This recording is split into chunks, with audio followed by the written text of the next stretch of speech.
Oh, I think we'll be okay.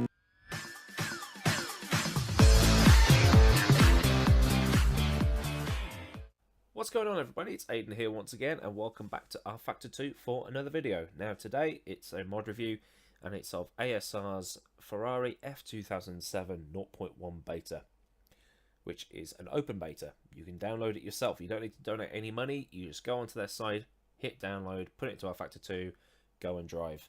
But I highly recommend that you do that after you finish watching this mod review, because please pay attention to me. But anyway, let's talk about the actual car. The Ferrari F2007 was the car that Kimi Raikkonen won his first and only world title in. And it was the first time that Ferrari had won the drivers and constructors title since Michael Schumacher and Rubens Barrichello had done so in 2004. So they had to wait a couple of years before returning back to the top, as Renault and Fernando Alonso had completely embarrassed them the previous 2 years. Moving on to the technical specifications, because my iPad's being a pain in the arse again, we are looking at a carbon fibre and honeycomb composite monocoque. Now this is pretty much standard by then. Carbon fibre everywhere. We've got a zero keel double wishbone pushrod activated inboard spring damper on the front suspension. And the rear suspension is double wishbone suspension, independent suspension, torsion bars, Sachs rotary damper, IBAC springs. I don't know either. We've got a V8 engine in this. The V8 engine formula began in 2006 all the way up to the end of 2013. So we've got a V8 in here, not as much power as a V10 and certainly not as much power as a V6, the V6 hybrids I should say. We've got about 750 horsepower in this compared to the 900 plus we were seeing in the V10 era. And now in the V6 era with the hybrids, we are nudging 1,000 or above 1,000, but none of the teams are willing to give away that data just yet. In terms of the actual success rate of this car, 17 races competed, won 9 of them, 22 podiums, 9 pole positions, 12 fastest laps. That's with Kimi Raikkonen and Felipe Massa. Not much else to say really. This car won the title, for Raikkonen anyway, in the final race in Brazil, after Lewis Hamilton suffered some problems, meaning that Kimi won the title by 1 point.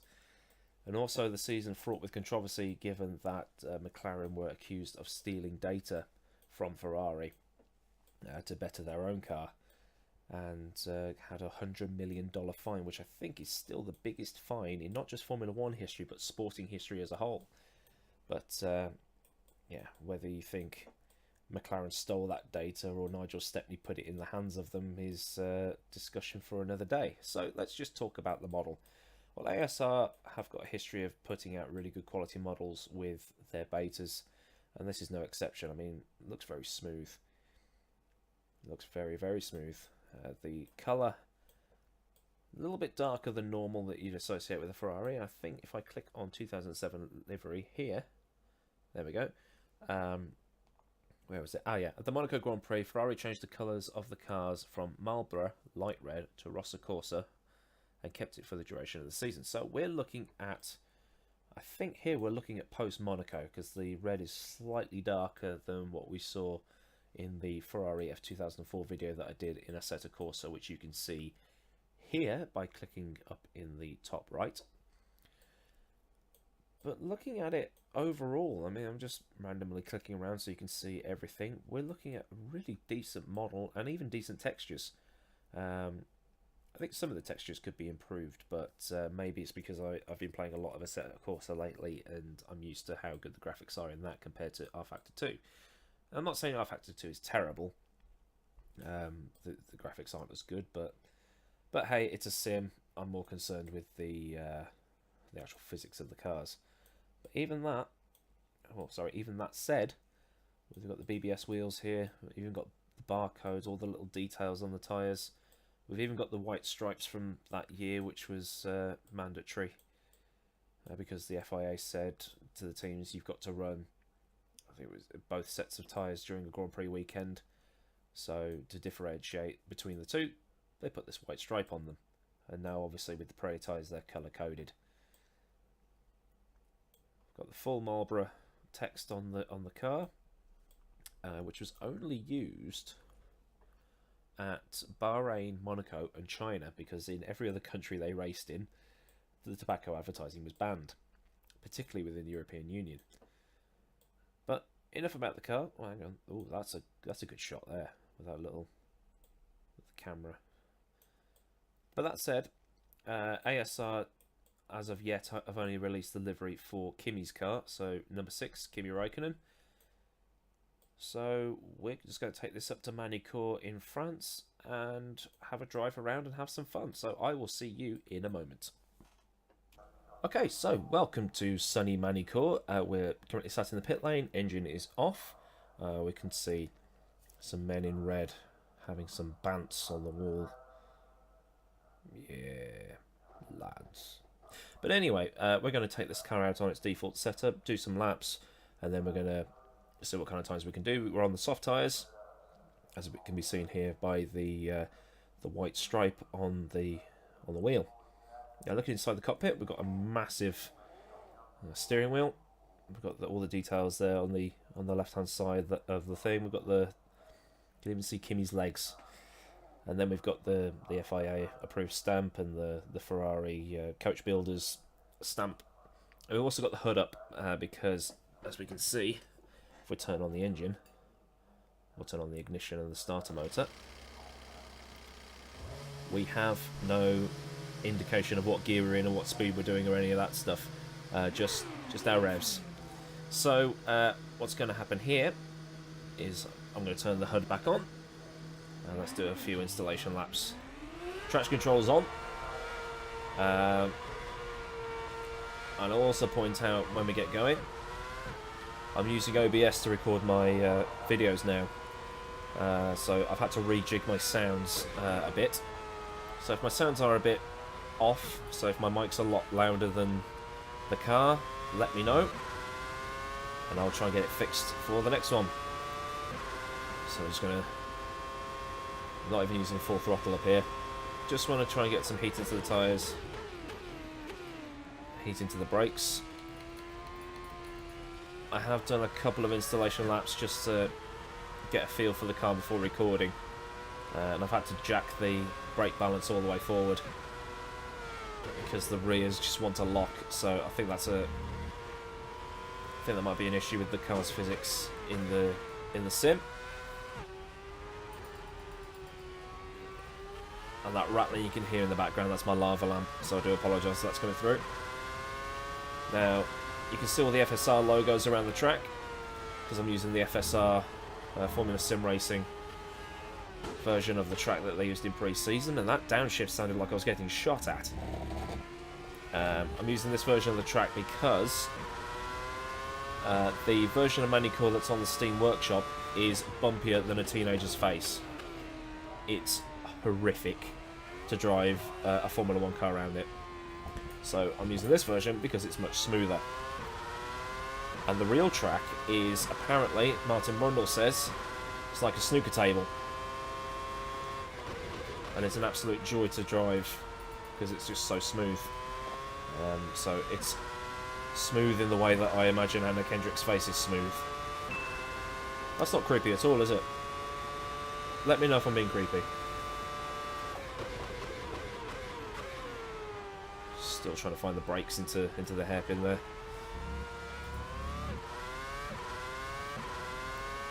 How does it feel thus far?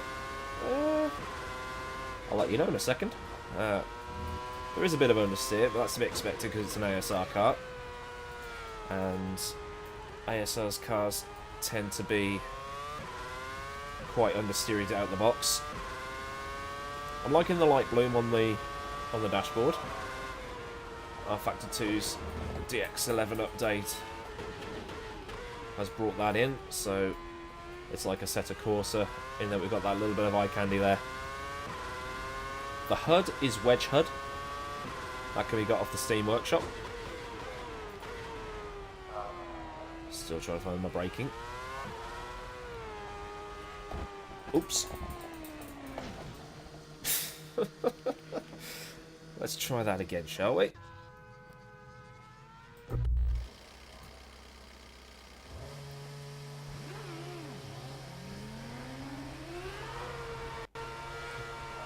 Sound just cut then. I don't think that was supposed to happen. And away we go.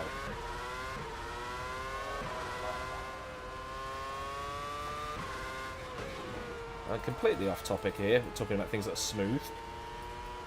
Which celebrities do you think have smooth skin? Let me know.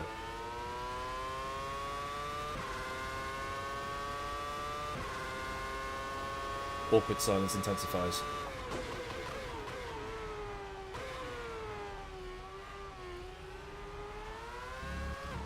Now, Magny Cours is a track that I haven't driven in the best part of about 10 years. Grand Prix 4, the PC sim by Jeff Crammond. That was the last time I drove this track. So I've got to constantly remind myself that the chicane has now moved from just before the final corner to just after the final corner, and I don't know whose bright idea it was to do that. Maybe it was to try and promote overtaking up here, but it's just made the track absolute shite. Oh, that's a lot of understeer. Ah!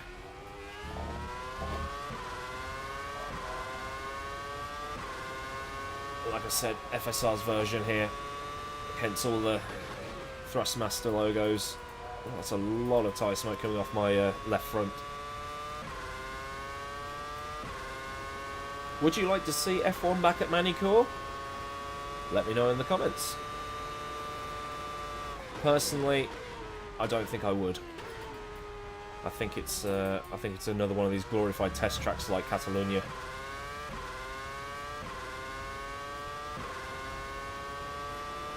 Plus, it's going to need a lot of work doing to it for the start-finish. I reckon if they were to bring it back, they'd have to move the pits to that long straight up towards the hairpin.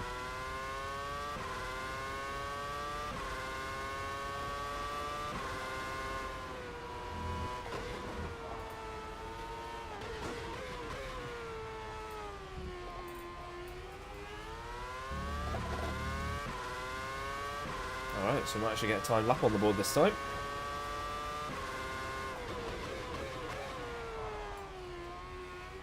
Lots of understeer once again.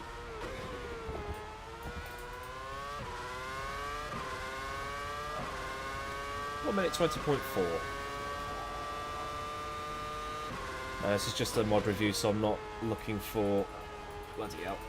I'm not looking for lap records or, you know, dick measuring with my lap times. It's just to get a view for the car, see how it handles, let you know if it's any good.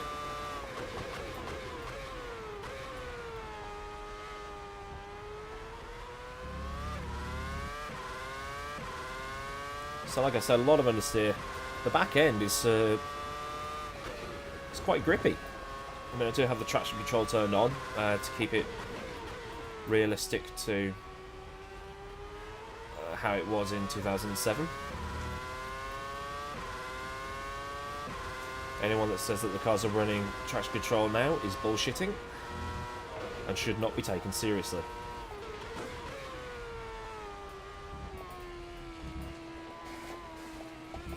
Oh, the printer is going. That means I'll be visited in a second, as someone needs to collect her schoolwork. And I'm just locking these tyres now.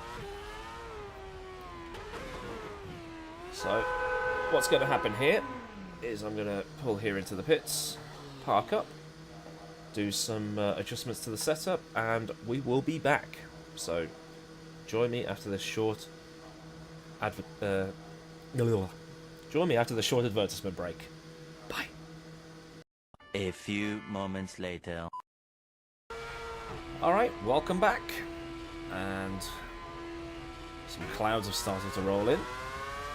That's not going to bother us. We're on the medium tyres now, just to see what they're like.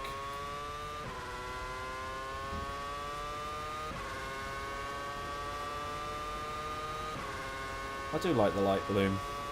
It's a very similar dashboard to the to the F2004 that I tested last week. Oops. Very large steering wheel on a Ferrari, isn't it?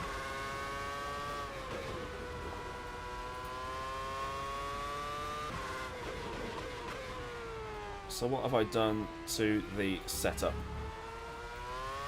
Well, I've added some front wing. I've added a little bit of rear wing just to stop it from overtaking itself in the rear. I've also added some negative camber, softened the anti-roll bars, softened the suspension all round, and I've lengthened each of the gear ratios by 1 click. I've also changed the brake mapping. Excuse me. Changed the brake mapping. It's now on level 8 instead of level 10. And that seems to have solved the locking that I was experiencing on the default setup earlier.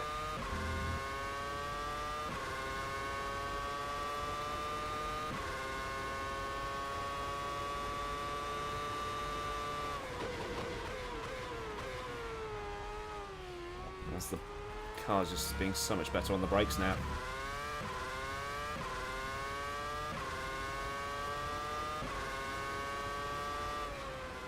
And that turning is just so much better.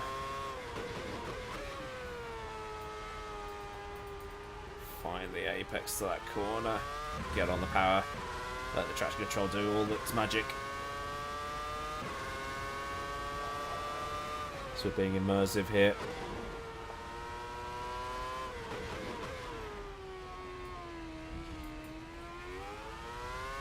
The car is much more glued to the track than it was before. I've got confidence, he says as he locks the wheel and goes in too deep. And more printing is happening.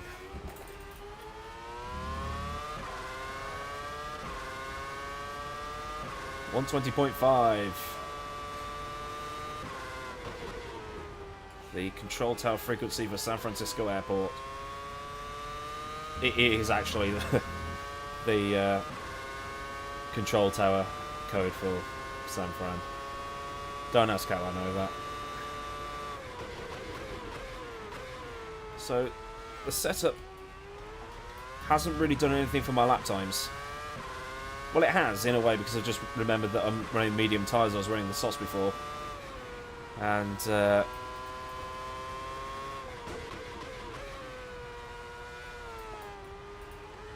so I'm matching race times or lap times on the mediums, so if I put the softs on I should be going a little bit quicker.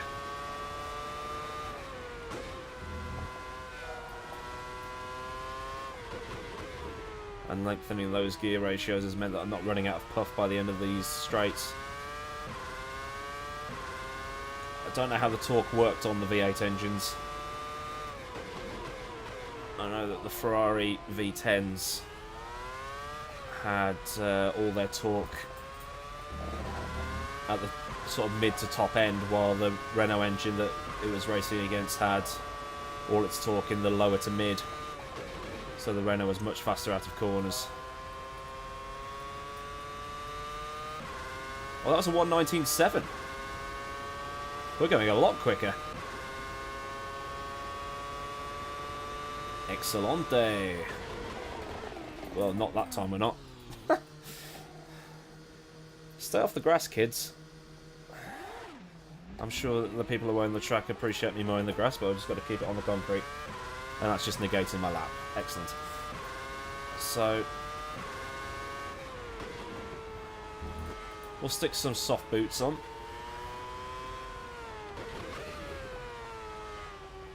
Bit of understeer into that corner. That's a difficult corner, that is.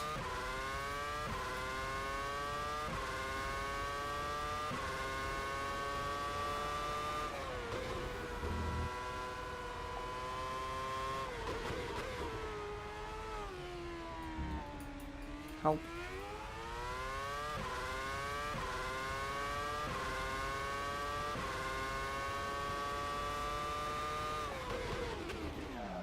Yeah, destroy the tyres.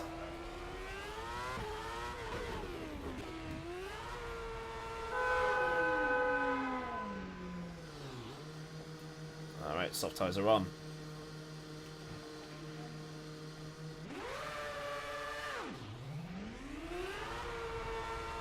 Let's see what we can do.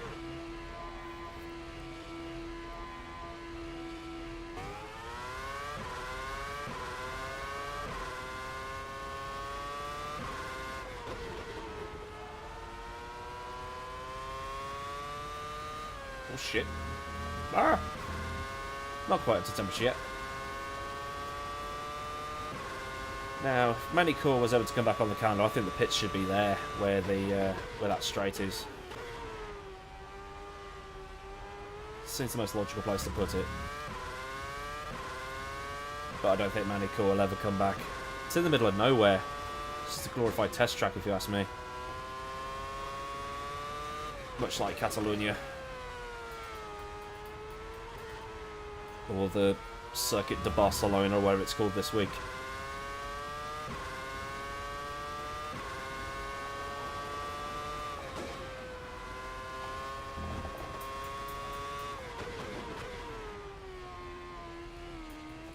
Soft tyres feel even better.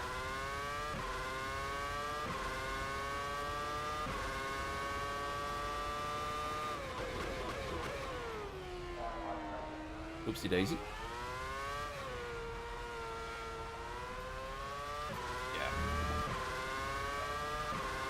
Right, lads, let's do this.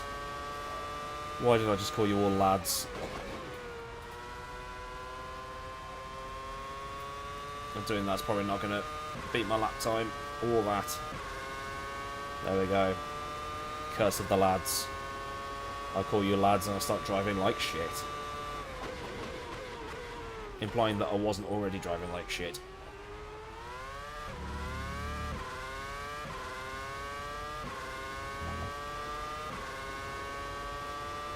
Does anyone actually know when the next DX11 update for Rfactor 2 is coming out?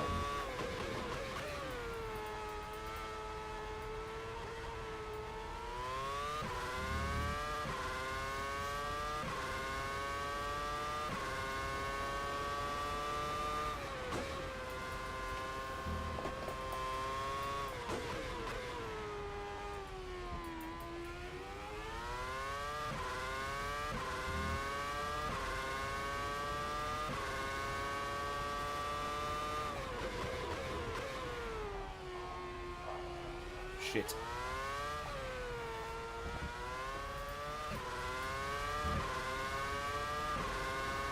One minute 18.4. So this setup has worked.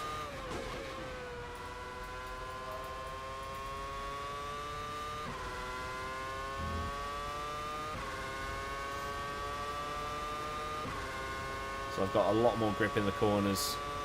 It's compensated for the slower speed up this long back straight.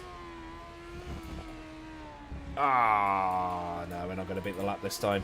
Alright, that mistake has allowed me to call it quits on this video as it's getting late.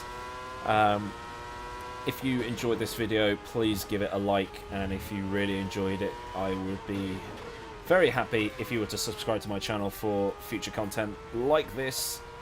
I've got some videos in the pipeline that I'm thinking about, things like more touring car stuff. British touring car and Australian touring car. I've got more Formula 1 things lined up.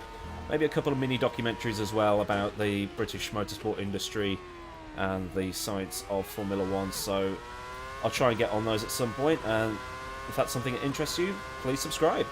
So I'm going to leave it to the external shots now. If you enjoy this car, it's a free download. And oh, bollocks. Ah! This is what happens when you talk and not concentrate on your driving. But yeah, we'll just turn the engine off. Yeah, until next time, I've been Aidan Millward, and thank you for watching and staying with me throughout this whole video. Goodbye, and have a fantastic week.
to my